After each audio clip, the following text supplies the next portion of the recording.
Got a consent to recording. You're joining us today because we're going to share this on YouTube later. Okay, true story. Well, do we like true stories? I like true stories.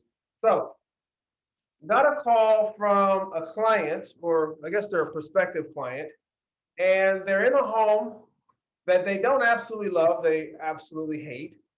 And they're in that home because in selling their previous home and purchasing this home that they now hate, due to the way that disclosures were completed, they were not able to cancel the contract for the sale of their home and had to purchase the home they were going into because the buyers on the other side didn't allow them to. Now you may say to yourself, how is that even possible, right? Well, it's a true story. It actually happened. And it happened because the agent on the other side that represented them in the sale of their home, who was a friend, part-time agent, doesn't do this every day, didn't know how to properly protect their friend. Now their friend says, unfortunately, they won't be using their friend in any more future real estate transactions. Because they're in a home that they hate. They lost the home that they wanted to move out of, but they would have rather stayed there than be where they are now. So that's a true story. Another true story. Got a text message. Let's pull this one up. This is another true story. Find it. These are, I can't make this stuff up, okay? I can only tell you true stories. This is what I got. Text message, I represent a buyer. This is the selling agent sending me a text message, says, we're having an issue with when we're going to close escrow. Seller is contingent on selling their home to purchase another home, out of state, new construction. And that's all fine and dandy. We've all agreed to that. But this is the text message that I got from the selling agent to myself. So we don't have a deal without an ETA signed. We're having an issue when we're going to close. The seller would have no place to go either. If buyers can't proceed, we need to get cancellation going.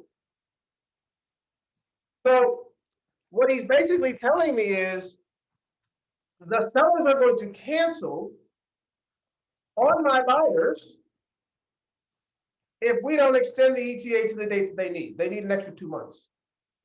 Okay. Now, there is some protection for that seller had that agent properly filled out his SPRP. He didn't. He lost the protection for his client. Now, as great agents, we make sure that this doesn't happen to us, right? Which is why we're having this class today. I went back and I looked, and the last time we actually taught a class on this was 2019. Now, these new disclosures, I don't know if you noticed or not, the date on here, I did send to all the agents. So if you look in your inbox, there's a copy of everything that we have here in your inbox. So I encourage you to go ahead and open that up. The date on the SPRP is revised 6/21. So the agent's using the wrong version. First off, the first problem they have. So make sure whatever you do, you get the right version of this document. And then the COP was actually revised on 12/20. So make sure you've got the right disclosures whenever you fill these out and send it to the other side, because they've changed. And you're not doing a good job protecting your client if you haven't got the right ones and you haven't properly filled them out and reviewed them with your clients, because the contingent sale is the most stressful probably transaction that there is. I'm selling a home and moving into another home, and I don't want to be homeless in between. So how do we make this work? You as an agent can shine brighter than you've ever shined before by making this transaction as smooth as possible and understanding these disclosures. So with that being said, we're going to go ahead and jump into them. I believe I can share some screen action here for you all. Here we go. So that way the recording, you can see it. Here we go. So first thing that you see there up on the screen is actually page 2 of the RPA. Now, page 2 of the RPA's got just a little box here that's important for you to check. I know it's a simple little box. Who would forget this? You wouldn't believe I just heard another agent recently talking about how they had to buy another refrigerator because somebody forgot to check a box. $2 grand out the door. All right. check the boxes. It's critical, guys, absolutely critical. When we say this, we have these trainings over and over and again, like we've already been to that training before, we know. Trust me, this stuff changes regularly, and we're trying to help you. They don't give away your whole commission buying refrigerators or whatever you're buying, all right? So make sure you check the box. It says sale of buyer's property. Disagreement and buyer's ability to obtain financing are not contingent upon the sale of any property owned by the buyer. That's the default. But if it is, don't forget to check that box. If you forget to check that box and they sign it, then guess what? You got to come up with it, or you could lose some earnest money, or some other things could take place in the transaction. Make sense? So just make sure we're checking the box there. That's all we're going to look at on the RPA today, but I just wanted to bring that to your attention because it goes into the form we're going to look at, which is the COP. All right, so let's move right on up now. I've given you a little bit of help here. I've highlighted a bunch of this. Went through and read it again today. Every single word is important to read. Every single word. We're going to skip the top portion. We don't need to worry about the property and the address and all that. I hope we can do that on our own. Yes, Rebecca? No.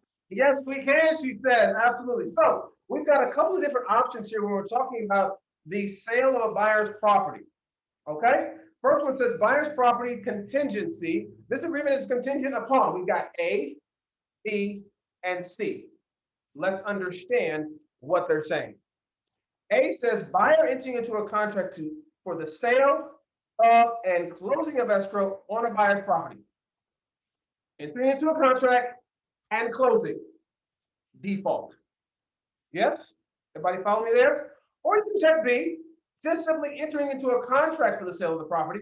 Not necessarily what we see in C is the close of escrow of the buyer's property. Now, of course, I would always leave this defaulted, because if I need financing from the close of this property here, or I need funds from this property here closing to be able to purchase the next one, make sure that you didn't check any box. Everybody follow me there? Any questions so far? I'm not talking too fast? Right on. Yes, ma'am. Cool. That's A, B, and C. Moving down, if you already are in escrow, you want to fill out this portion under C, where it says buyer's property is already in escrow with. You will put the escrow company as well as the escrow number. They will reference that back just to verify that everything is set as it is. Especially in this block right now, I know we're not talking a lot about contingent purchases and sales right now because there's not a whole lot of that going on. But I want to make sure that when it does take place, you are still educated in this process because it will come back. All right? Everybody follow me there. It says a copy of the contract of the buyer's sale property and the contract information and escrow number for the sale is attached to the COP form. There's a box you can check there. It should be attached. Don't send it without.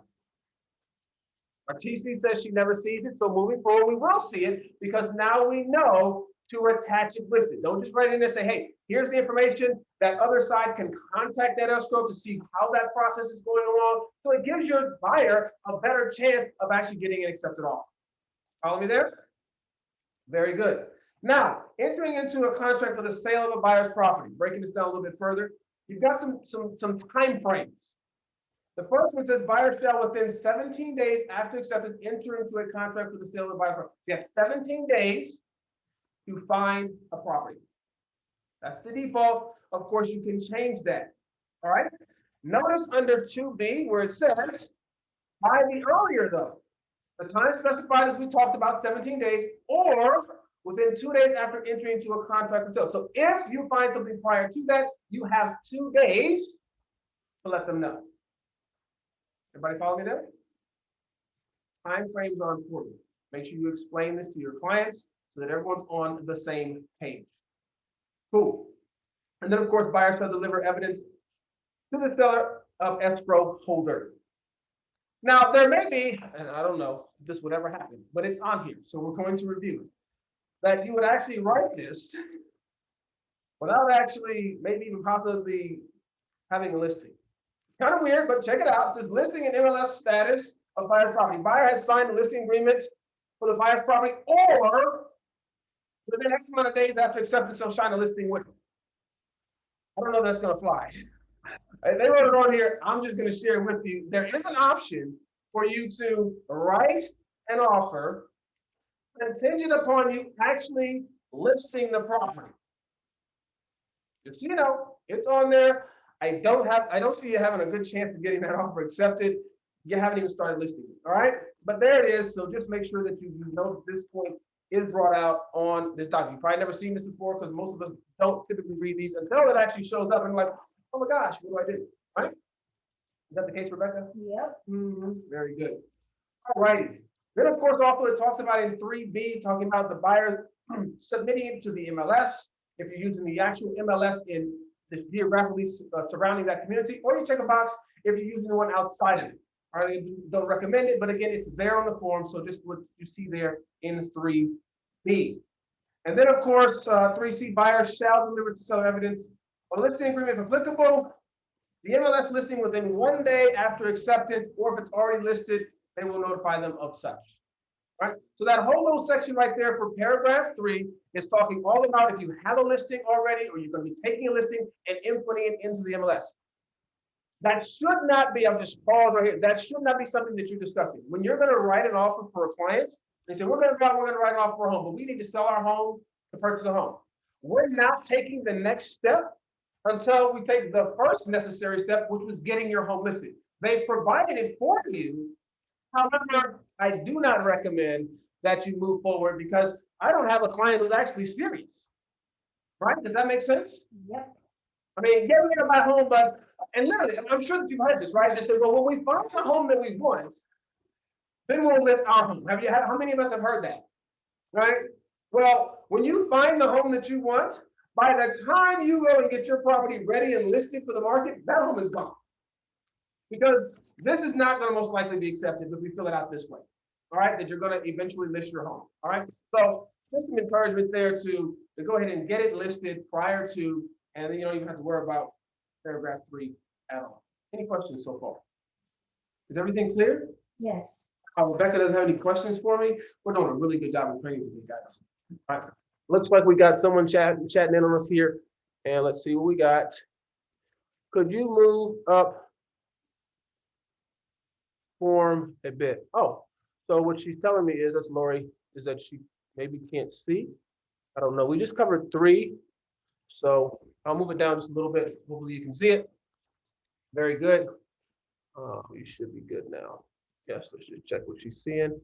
Other way. Basically, right now, 1 should be left as A, defaulted. That's the best thing to do. A should be defaulted. And 3 should just don't even consider it. Don't use it. 3 shouldn't even be considered. Absolutely. Got it. That's the best protection for your claim. Moved up the form there for you, Lori, but we are going to have to move down as we roll on to paragraphs 4, 5, 6, 7, and so forth. All right.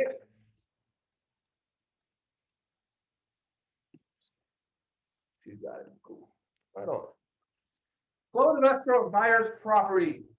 So this is if it's continued on the close of the buyer's property. It says if 1A or 1C applies, buyer has until the following time to close escrow on the buyer's property. Number 1, the scheduled close of escrow of the seller's property. So I got to close when they close. Or if checked no later than 5 days defaulted prior to the scheduled close of the seller's property. So that means either I got to close when the seller's property closes, or check the box a certain amount of days prior to that closing. So it makes sense to be prior to, because you need to close on the property. And when it's talking about sellers, it's talking about the home that you're purchasing. Okay, because it was a little confusing for me at first as well. You got to close prior to them closing, because you're going to need those funds to be able to move forward with the close of that property. Everybody follow me there? A little bit confusing when you first read it. When it's talking about seller, it's talking about the home that they're purchasing. All right. I had a confused look over here, but I think we're all clear now. And then, of course, once buyer's property closes, buyer can no longer use this contingency to cancel the agreement. Everybody follow me there? This is the ultra boring stuff that protects you and your clients, saves everybody heartache and pain. All right? Right on. Any questions on paragraph 4? Pretty good there. Right on. Status of the sale of the buyer's property. It says buyer agrees to keep seller informed about what's going on. It's really what this paragraph is talking about. So if anything changes in the sale of that property, you are to notify them within 2 days, as it states there in paragraph 5B, of anything. So we're in escrow. We're going to close on this. I literally had this happen to myself before. I'm sure other agents have well. We're in escrow. We're like 10 days in maybe with the sale of that property. We're moving forward with the purchase of the new property, and the buyer can't perform on my buyer's property, right? So therefore, we need to start over. Got to remarket that property, get another offer. You have to notify the other side. They'll be very upset with you if you don't notify the other side of what's going on. All right, that's what that's stating right there, that you have 2 days is defaulted to give them a notice. This buyer shall deliver to seller evidence of the removal of those identified contingencies if there's contingencies being removed against that property. All right, so keep everybody on that one. Again, this is really talking about communication, so that everybody's on the same page. Communicate, communicate, communicate. The more you communicate, the smoother your transaction is going to go. I'm going to throw that out there for you guys. All right. Here we go. We are on paragraph 6, which is the cancellation of the buyer's property. What does it say there? If buyer's property in or enters into escrow and either party of that escrow gives the other a notice of cancellation of the contract, the buyer within 2 days shall deliver notice of cancellation. Following up on what we were talking about on paragraph 5. All right. Good there? Communication. Now, paragraph 7, I do want to spend a little bit of time on because there's a couple of ways to approach the backup offer. Okay. Now, my client, your client, is purchasing property. They love this home. They don't want anything to happen to lose that home. You know, it's the pool home in Temecula. It's the 4-bedroom. It's got the view of the valley or whatever the case may be. You know, they got it. They're excited. They had 20 offers on it. And oh my goodness, we got it accepted, right? We're excited, right? We're excited. We're there. You know, $750,000 listing purchase. So you're excited as an agent. You don't want anything to happen to mess this thing up, right? Everybody's excited. So, but there's some protections that are out there for your client. And so I want to make sure we understand this. We got somebody talking in our chat box over here. Paragraph 7C number 2 is so important to check. Felipe taught me this on my first year, saved me. So Lori's already talking about what we're going to be covering right now. All right. It says right here, backup offers. After acceptance, seller shall have the right to continue to offer the seller's property for sale for backup offers. It says it right there. So like, well, wait a minute, hold on a minute. Like, we want to buy this home, but you're telling me that they can still take backup offers? Well, that's how it reads. The brokers shall not violate the MLS rules requiring accurate property status reporting. You can do this. Here we go. Moving on, removal of buyer's contingencies or proof of funds. The good stuff comes in paragraph 7C. Moving along. Unless 7C3 is selected, if seller accepts a written backup offer and provides a buyer of the signed accepted backup offer within the time specified, 7C1 and 2, seller shall have the right to give written notice to the buyer in writing to do a couple things. First, remove their contingency, remove their loan contingency, or provide funds to close the sale without the sale of that property. All right. Now, and it says if buyer fails to complete these actions within, as it states there, 2 days after delivery, seller may then immediately cancel the agreement in writing. What did that just say? So it basically said that if I still want to buy my dream house, right? I have to say, okay, I'm releasing my contingency. I don't really need to sell my property to buy your property. But if I don't do that, then seller can accept another offer. Got it. Right. Now, we don't want that to happen. So there's some protections that come in play in paragraph 17. Now, I use these. This is what I use. This makes everybody sleep easy at night. All right. It's just the way to go. I recommend so that you can sleep and your clients can sleep. Here we go. Time to give notice of removal of contingency. I'm in paragraph 7C. Sellers have the right to invoke the notice of provisions in paragraph 7B that we just talked about. Number 1, immediate right to notify buyer anytime after acceptance. This is defaulted to say at any time they can do this. They can say, well, you know what? If you don't remove your contingencies, your loan contingency, it's going to be proof that you can buy it without the sale of that home. I can accept this back offer and cancel yours. It's defaulted that way. But 2 says delayed right to notify buyers no earlier than 17 days, meaning that they have to at least give your buyer 17 days to remove their contingencies. All right, at least 17 days, or it can be changed to another time frame, as you can put in the box there. What I really like is 7C3. This is the box that I check. No right to notify buyer. Seller shall not have the right to invoke the provisions of 7B during the entire term of this agreement. That says, I don't care what happens. I'm going to sell my home over in wherever Murrieta, Menifee, and I'm moving to the wonderful land of Temecula Valley, and I'm going to purchase this home, and you cannot cancel for a backup offer. Everybody follow me there? Critical to understand that. If you don't check the appropriate box and you're dealing with an experienced agent, and you lose that home because it won't happen. It'll never happen because you came to training, you paid attention, right? You took notes, and now you know. What did G.I. Joe say? G.I. Joe say? Remember G.I. Joe, the show? Anybody watch G.I. Joe? Anybody on there old enough to watch G.I. Joe? He says, G.I. Joe. Now you know, and knowing is half the battle. All right? Oh my goodness, man. I'm the only one to watch G.I. Joe. Yeah. Everybody else is watching what? Care Bears, Rainbow Bright, Sparks. Oh my goodness. G.I. Joe, Transformers, and Voltron. There you go. That's where I was at. I was watching He-Man. Mm-hmm. No, He-Man. That's a throwback too. What? Right. Somebody, is anybody here old enough to know what we're talking about? I think so. Yeah. If you're of a younger age and watching this later, sorry. You missed a good cartoon. Yeah. Removal of contingency, we're in paragraph 8. Says this contingency can only be removed in writing. Okay? No contingencies are not removed without writing. You gotta send it over. You gotta send over the actual removal of the contingency.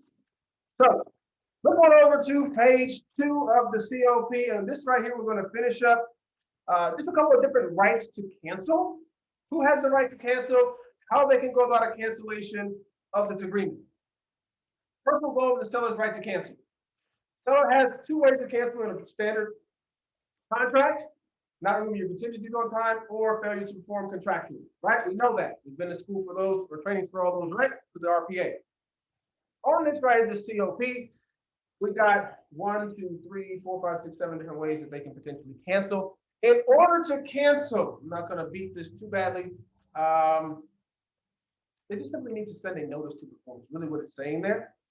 After giving buyer notice to perform, after giving notice to perform, first giving notice to perform, after first giving notice to perform, after first giving notice to perform. There you go. That's A, B, C, D, and E. All right. The first is to give a notice to perform, which gives them 2 days to figure it out. All right. E said if buyer fails to deliver evidence of removal of contingency in the sale of the buyer as specified. So that's if you just don't do your job, then they can cancel. And then of course G is if buyer gives notice to seller of either party's cancellation contract, they can also cancel that way as well. Just those other 2. But typically, again, it's going to be that notice to perform, A, B, C, D, and E, all talking about whether or not it's the sale of the property, the close of escrow, whatever the case may be. Read these line by line for yourself. My apologies. I'm over here talking about something that's not on the screen for you guys that are watching at home. There you go. Probably what this little text is about. Let's see what we got. Make sure we didn't miss nobody. Yeah, Lori said she needs to see page 2. My bad. Right on. We're all there. Seller's right to cancel. Buyer also has a right to cancel. He can cancel these things. Buyer has a lot of control typically if you check the right boxes. Seller has a right to cancel this agreement in writing prior to buyer's removal of the buyer's property contingency as specified as applicable to first 10A. Unable to enter into a contract. Couldn't get it done. We can cancel. All right. Either party for the buyer's property gives notice that they're going to cancel the contract. We're in escrow, but they cancel. We can now cancel as well. And then buyer is unable to close escrow. We can, of course, at that point cancel as well. After you earn money back, protect your client, say, hey guys, don't worry, I know it was the worst thing in the world, we couldn't get your home sold, that buyer couldn't perform, couldn't get another buyer, so on and so forth. Hopefully that's not the case. In this market, you're in pretty good shape as far as getting that property sold. But again, there are a couple ways that they can cancel, and you want to be familiar with them. Last thing that we talk about here on the COP is the time frames. Okay, now, a couple different ways to look at this. I like to stretch stuff out as long as I can to protect my clients. I don't care about the other side. I really don't. I represent one client, right? Typically, you have the right to represent two. It gets a little sticky when you're working with this right here. You're representing both sides. FYI. Let's go over the time for performance of contract obligations and delivery of buyer deposit. We're going to read through this right here. It's not that much. I don't want you guys to miss anything. Contract obligations other than deposit. We're talking specifically about contractual obligations. We're not talking about deposit. That comes in 11B. Time periods in the agreement for inspections, contingencies, covenants, close of escrow, and other obligations, excluding those in this addendum, shall begin as specified in the agreement. What agreement? Purchase agreement. Purchase agreement. Saying whatever the purchase agreement said, that's what we're going by. Okay, so if today is the 1st, let's say, right, and I have a contingency period of 10 days, and I have until, of course, the 11th to remove those contingencies, right? Or the day after, buyer delivers to seller any of the following. You can pick a box. Escrow evidence of buyer's property. Buyer's election in writing signed by the buyer to the time period. So you guys agree to whatever the time periods are, is what that's saying right there. You can make up your own. Or the buyer's removal of this contingency for the sale of the buyer's property. We had a confused look over there. Number 3, buyer's removal of this contingency for the sale of the buyer's property. That's going to start that time frame. Follow me there? Because you think so. This one always confuses me. Again, as you look at it, time periods in this agreement for inspections, contingencies, covenants, close of escrow, and other obligations shall begin as specified in this agreement or the buyer's removal of this contingency for the sale of the buyer's property. When you read it together like that, it kind of comes together. You follow me? Whenever you're looking at these and they're kind of confusing, I would encourage you, read up until that point where the first little I go, there you go, yep, and then read the next one to bring it all together. It can be a little bit confusing, so make sure that you're reading this to understand. All right? I'm going to read it for you one more time. We're talking about number 3, I3, whatever you want to call it. Time periods in the agreement for inspections, contingencies, covenants, close of escrow, and other obligations shall begin at the buyer's removal of this contingency for the sale of the buyer's property. If you remove this contingency for the sale of that property, the time period starts then. Okay, so whatever it was that you ended up signing this. Okay, or the contingency removal for this. You follow me? Yes. Okay, we got it. Question. So if on page 1, it says buyer's property is already in escrow with Joe Schmo Real Estate, or escrow, right? So they're in escrow. The box is marked on number 11. On the day after buyer delivers seller any of the following. Escrow evidence of buyer's property. So if that box is marked and it's already in escrow, my time period starts now. According, yeah, right now. Day after acceptance, yes. Right. There it is. But if it's not, Then it would be when I did go into escrow. No. Well, hold on. Let me clarify this real quick, guys, on 11A. So your time periods, if you don't check the box, start the day after your offer is accepted per your RPA. Right.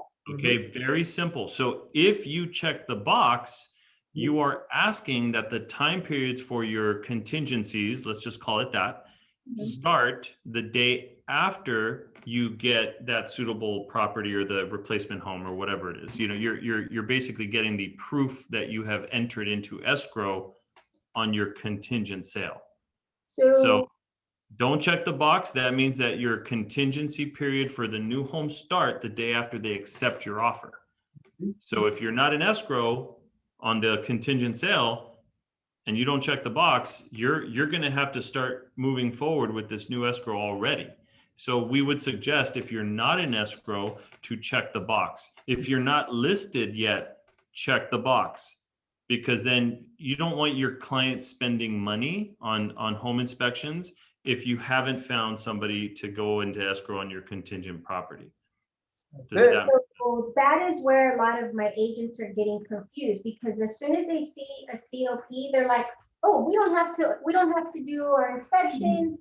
Don't worry about spending any money yet. But my time is ticking. If that box is not checked, Okay, got it. absolutely. So, Great. so I would suggest, and sorry, I didn't mean to interrupt. I would suggest, if you're not in escrow yet on your contingent sale, or if you have not listed the property yet, check the box. Got it, got it. That's it. Give yourself a little bit more time. All right. That's what we're telling you right now. Okay. And then 11B is pertaining to the same thing with contingencies, but it's talking specifically regarding the deposit, your earnest money. Buyer deposit shall be delivered to escrow within the time specified in the agreement, the RPA, or within 3 business days after buyer delivers to seller any of the following, going back to the same 3 that we were talking about before: evidence of escrow, agreeing to it yourself, whatever that time period may be, or the removal of the contingency. All right? So make sure you understand where you are in this process. If you don't have anything started, you may want to go ahead and check that box as well. I recommend you check it, because again, you've got to put that money in escrow. Make sense? Everybody follow me? That's it. So those 2 little boxes, critical pieces to know. Because like, oh, I got a COP.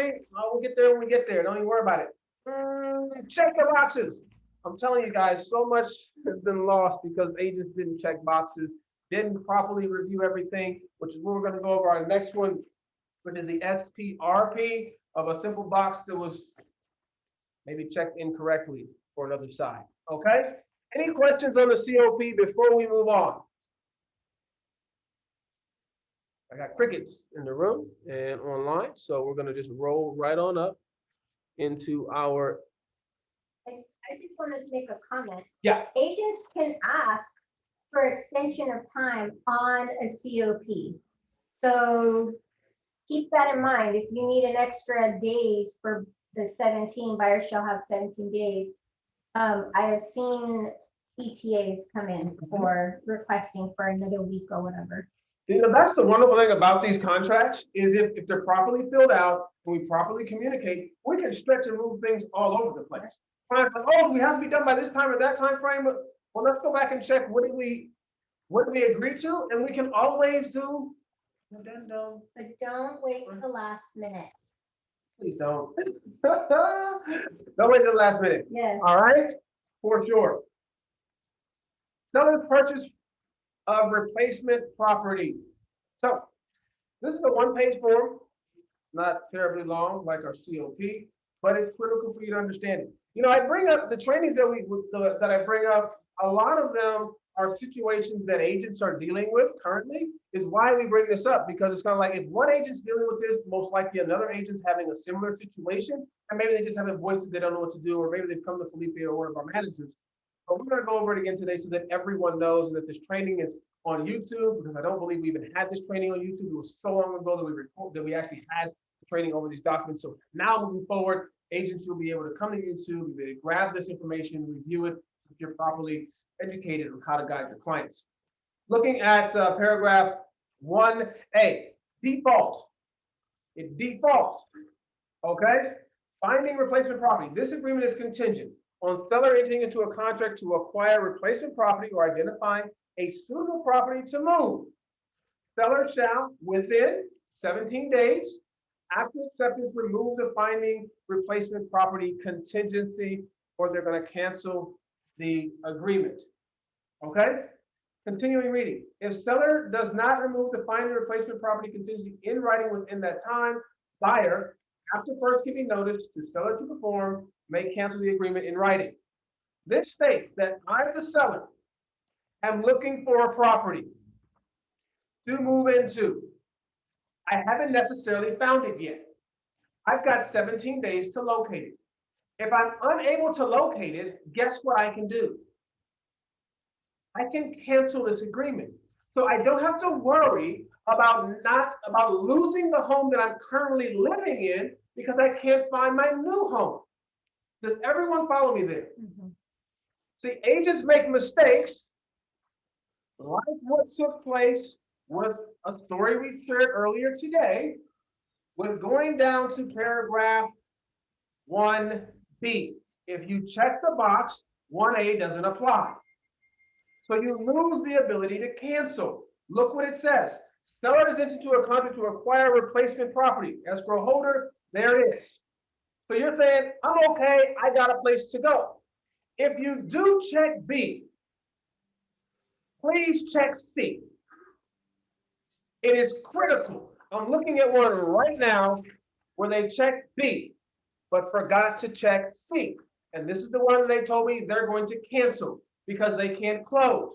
You can't because you didn't check C, because C says, if checked, close of replacement property. This agreement is contingent on seller's ability to close escrow on replacement property according to the contract. Does everyone follow me there? Yes. If you check B, what box do you check? B. You check C. Don't check B without checking C, because you basically kind of put your client on an island and you hope that someone comes to rescue them. Because they're gonna live with you. Right? David, I have a quick question. Okay. Sorry for interrupting. So is this a good time for us agents to, just because of the fact that it's tricky to put those offers out to find replacement property, would it be a good time at this point to go ahead and request extra days to stay, seller to stay in possession for X amount of days extra in addition to all, checking these boxes? So I guess seller in possession, do a seller in possession, or what do you think on that? We talk, seller in possession is another form. There's a little bit of verbiage or some instruction that's on the close of escrow for this one here. We'll get to that in paragraph 2C. But I always, you want the strongest offer possible. So moving forward, you want to get whatever the other side wants, and then you negotiate as you move along. Right? Because we're in contract, it's just a matter of negotiating and having those conversations. We typically keep things together. Does that make sense? Yep. Yeah. So we're gonna speak a little bit regarding what you're talking about. That seller in possession, just about time frame and close of escrow in paragraph 2C. Okay. Did I answer your question, Lori? Yes? No? I hope so. Quiet over there. All righty. So time periods. We're in paragraph 2 now. Time periods in this agreement for inspections, contingencies, so on and so forth, shall begin the day after seller delivers to buyer written notice of removing the finding replacement property contingency. That means that your buyers' time frames don't begin until this seller has figured out where he's going. Everybody follow me there? Oh, it looked a little confusing. I'm going to read it again. Time periods in this agreement, seller's purchase of replacement property for contingencies, inspections, and so on and so forth, shall begin the day after seller delivers to buyer written notice removing the finding replacement contingency, or remain as specified in the agreement if you check the box. Okay. So that means that the buyer's inspections don't start until 17 days after this. Got it. Exactly. Everybody got what Rebecca said right there? That gives your buyers some more time. So, hey, you guys got to figure, hey, go ahead. So we can go in and we can start doing our stuff, our inspections if we want to, but you can actually kind of pull back a little bit and wait to do maybe those inspections and so forth and not spend any money until the seller figures out where they're going. If they've left it to just simply it's 180 and they didn't check B or C. Okay? Everybody follow me there? Going on to buyer's deposits shall be delivered to escrow within 3 business days after seller delivers to buyer written notice removing the contingency, or if you check the box as specified in your RPA. Everybody got me? Look at that, we are doing a great job. And then to speak a little bit toward Laura's question, we go to C, which is close of escrow. Parties shall agree, seller may extend close of escrow date for the sale of the seller's property for a maximum of, so you can say, listen, things might go crazy, we don't know, give us an extra week on top of everything that's going on. Maximum of 7 additional days, or until a specific date, providing buyer with a written notice at the time seller removes finding contingency, finding replacement property contingency. So that at the end is just saying, hey, we can choose in the very beginning to give extra time to those sellers to get everything worked out where they're going. Again, the one that we got over here, they didn't care to do any of that. They checked one box, which was B, and then told us they were going to cancel. You can't do that because unfortunately that agent didn't properly fill out this document to protect their clients. We got someone in the chat. It says, could you review 2B again, please? 2B, yeah, absolutely. 2B. Go. Buyer's deposit shall be delivered to escrow within 3 business days after seller delivers to buyer the removing finding replacement property contingency. So that face that after the seller has found the place where he's going, then after that, we would move it forward and put our money into escrow or EMD after that. Or if they check the box, it's going to be pursuant to the RPA, which said they have 3 days. All right. Okay, so that means if my seller took his full 17 days to find his replacement property, he then removes his contingency on day 17. From that day, the buyer has 3 days to get their EMD in. So it's 17, 18, 19, 20. 20 days. 3 weeks, pretty much. Okay. Could the buyer go ahead and deposit or send in their EMD though at the beginning of, or the day that the contract is accepted, or within 3 days of the original RPA being accepted? Absolutely, and that's what this is saying. You get to choose. You check the box, you want to go according to the RPA, make sure you check the box. Okay. You're on the seller side, you typically want them to put it, you want them to start moving, right? Yes. But if you're on the buyer side, you're going to be like, well, when you guys get it figured out, then I'll go, which is why it's kind of difficult when you're on both sides of the table, because who do you tell to move first? Right?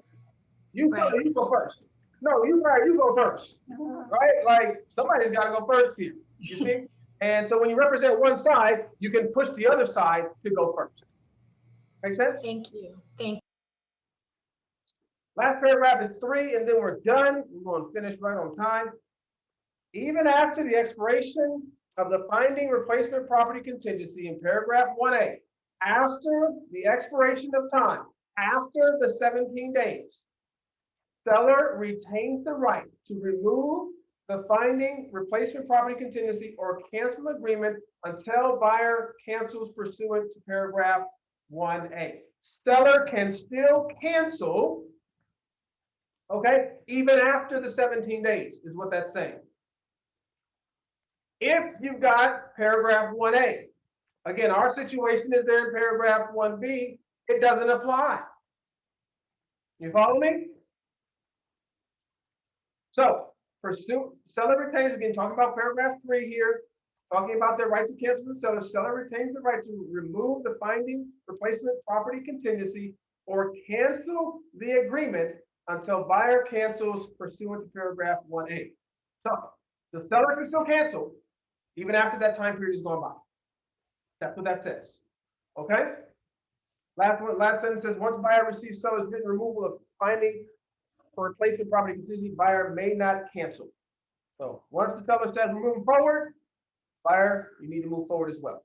Okay? As long as they remove your, according to the finding, you can't cancel based on them finding a property, is what that's saying. Okay? They still have their other contingencies in place. You just can't cancel on them finding a property. Understand what it's speaking specifically to, and that's the contingency for the seller to find a replacement. Any questions on our COP or our SPRP? No. No? So I hope that you found this class informative. I hope you took great notes. We did send this out to everybody, so a copy of what you see on the screen is in your inbox already, highlighted as you see on your screen, the notes that we wanted you to bring, that we wanted to bring your attention to. So good luck out there with the contingent purchase and sales. They can be a little bit of work, but now that you're properly equipped how to fill out these forms, you will be good to go. All right. That's all we got for today. We will see you all on the next one. There's your pen.